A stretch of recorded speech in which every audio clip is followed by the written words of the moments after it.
আলাইকুম সবাই। আজকে আমি রান্না করবো মিষ্টি কুমড়ো ভাজি। এই জন্য আমি প্রথমে একটা কড়াইতে তেল আর রসুন কুচি দিয়ে দিলাম।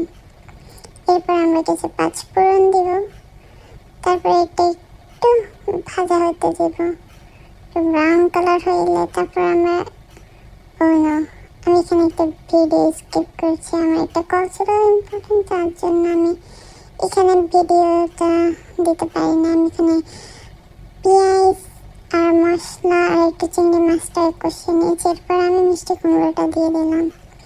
এখন মিষ্টি কুমড়োটাকে মশলার ভিতরে ভালো করে নাড়াচাড়া করে মিক্স করে নিয়ে ঢাকনা দিয়ে ঢেকে নেব। কিছুক্ষণ পরে আমি ঢাকনাটা উল্টে দেখবো যেটা কেমন হয়েছে। আমি একটু নাড়াচাড়া করে নিলাম। যখন দেখবেন একটু ব্রাউন ব্রাউন সাইড দিয়ে লেগে যাইতেছে, তখন দিয়ে এটা মনে করবো একদম পারফেক্টলি কুক হয়েছে। এরপর আমি কিছু ধনিয়া পাতা দিয়ে দিলাম। ধনিয়া পাতা দেওয়ার পর আর একটু নাড়াচাড়া করে নিলাম। নাড়াচাড়া করার পর এটার একটা স্মেল আসছে যেটা জাস্ট ওয়াও। এরপর আমি একটা বাটিতে মিষ্টি কুমড়া ভাজিটা তুলে নিলাম জাস্ট ফর ডেকোরেশন, আপনাদেরকে দেখানোর জন্য এটা কেমন হয়েছে।